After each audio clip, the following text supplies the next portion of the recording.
Hi, my name is Martha. I'm a sexologist based in Singapore, and my company is called Eros Coaching. In my work as a sexologist, I work with a lot of women who have vaginismus. It is a condition that happens when a woman's vagina shuts down, making penetration difficult or impossible. I've started to talk about vaginismus using this analogy, and I hope you find it useful.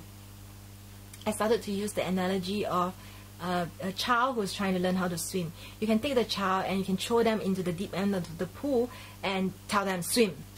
And eventually the child may swim. You can take the child and then you can start off with the baby pool. Get the child to play with the water, be comfortable with the water, and then start off at the baby pool. Eventually the child may end up swimming at the adult pool. However, they start off at the baby pool. So with one child, you throw them into the adult pool and then you say swim. And with the other child, you start them off at the baby pool and then you tell them swim. So in both cases, the child eventually swims.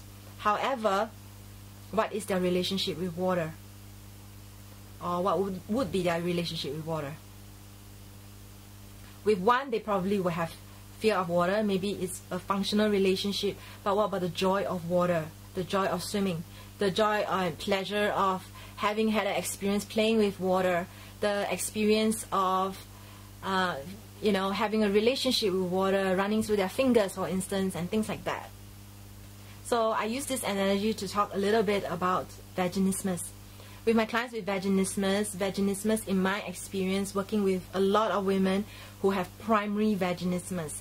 What this means is that they are virgins, they have never had penetrative sex, and they just cannot have penetration because most of the time it's because they have a fear of pain. And when you have fear, when you have a phobia, do you want to force them to have sex? Maybe they eventually can have penetrative sex, but what would be their relationship with sex? Or do you want to start them off in the baby pool and get them to really take the time to be comfortable with their sexuality, so that in time to come, they don't just overcome their issue with vaginismus, but they actually learn how to love sex, enjoy sex.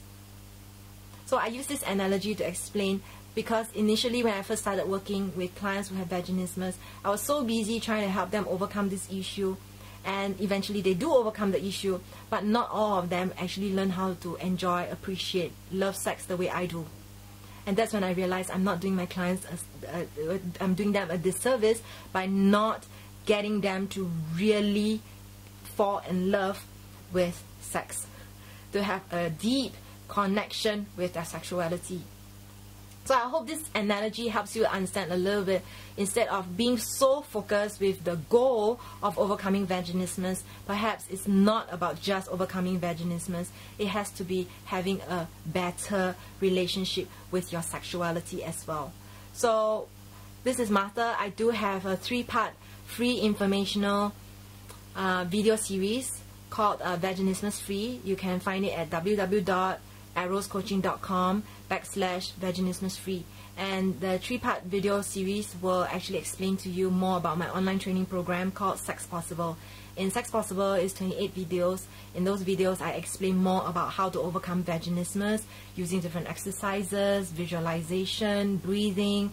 I also explain more about our anatomy, what happens when you try to have sex, different techniques that you can try in order to have it in order to overcome vaginismus in a less traumatic way. So once again, this has been Martha. I hope if you have any questions, you can always contact me. I hope this has been useful to you. In the meantime, remember, keep loving, live life fully, and stay lovely.